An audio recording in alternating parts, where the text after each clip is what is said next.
Okay, we're back. We had finished up doing our um, the tree itself. I could probably add some more colors to this, but I'm going to show you some things I do with my students with watercolor to try and bring out just other aspects of the environment that's there. First of all, I'm going to create a little bit. I hope my water is not too dirty here because I've been using this all day. Hopefully this isn't too dirty. Let's just see. It's not too bad. I'm going to first create some warmth.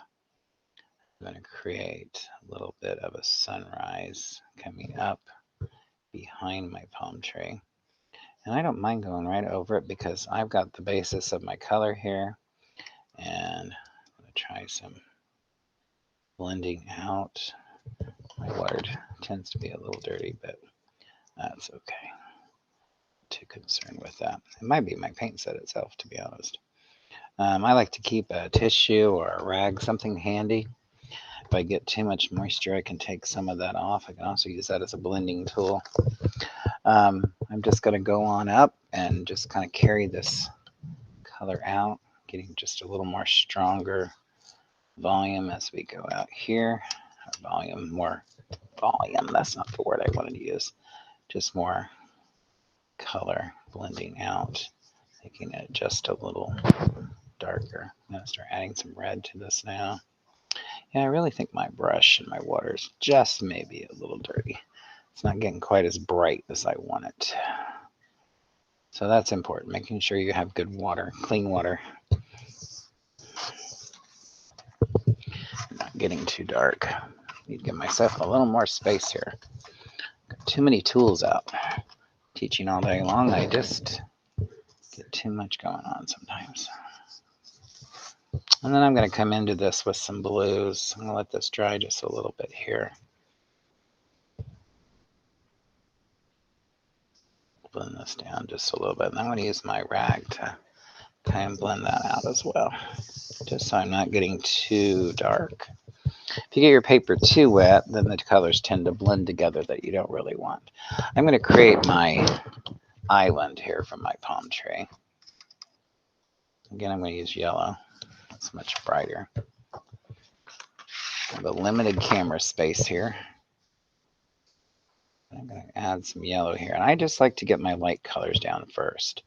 I had a professor in college that just always said, work from light to dark. You'll be more successful. Because if you try to work from dark to light, you don't have as much control and it's harder to get it back to where you want it. A little orange into this, just because I want this to be a very bright painting. I'm using a diagonal line with my brush stroke. I think that helps to give me a little more depth in my painting.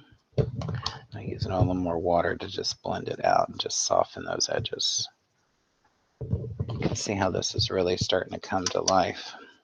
And you'll see this even more when I add some color to my palms and to my, I don't know if you've ever heard of this technique. This is what I call my kids. I call this is blotting. Just taking some of the moisture, some of the color off so you're less likely to smear. Because smearing's not good, but blending is good. I'm going to come back now and I'm going to add some browns into this. I'm just going to kind of lay it out, let it set on my paper for a while, and it allows for it to stain.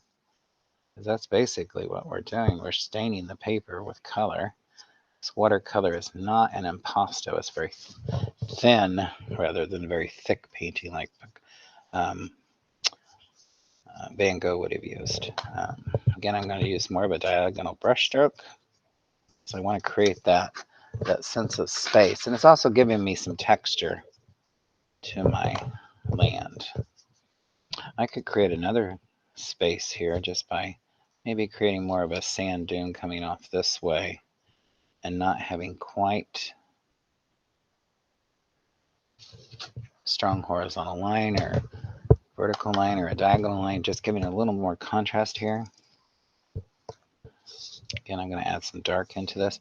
I'm going to borrow some of my blue, and that's going to help make my brown, oh, I'm dripping, my brown a little darker, more of a burnt sienna. I want to be careful. I don't want it to get it too dark. I'm going to take some of this back off. But I do like the blue in there. Kind of will bring out that blue that we're going to use in our background. And I'm going to blot that just so I don't have too much.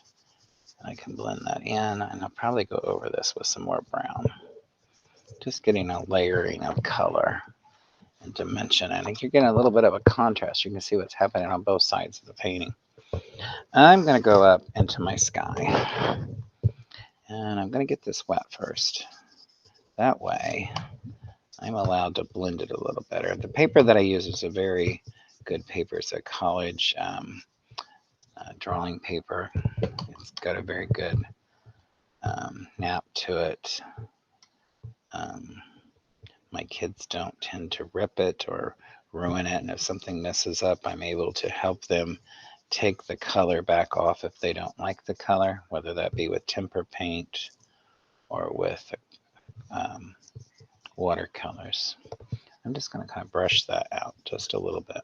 And what I like to show them to do is to bring in another color.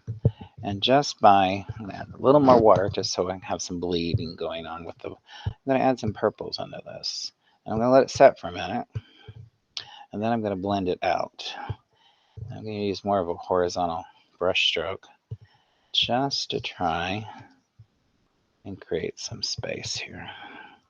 And it's going to look good against that warmer colors below. I'll probably change that up just a little bit. But this gives you an idea of the space that I can create in a limited space. I can bring some blue back into that if I want. Again, if I'm getting too dark, I can take my washcloth here or my paper towel that I might have available. My kids always have paper towels on their table. I tend to have them paint on top of a meat tray, which allows for the table to be clean, and I can switch kids out very quickly. My meat trays then go onto the drying rack, and I can keep up with the volume of students that I have during the day. I have over 740 students during the day, or not during the day, during the week, but divide that by 5. A lot of students to manage and maintain and make sure everybody's getting their art. I also like what happens with the washcloth and the paper towel when I get a texture coming back off that. Um, I just enjoy just textures and different things that are happening with the blends.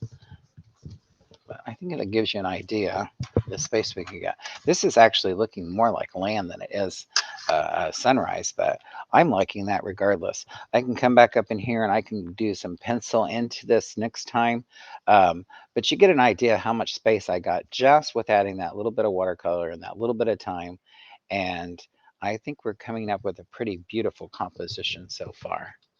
Thank you for joining me today. This is Mr. Reifel Arts, and have a great day. Be kind and caring. Use kind hands, kind hearts, kind minds, and kind mouths. Till next time.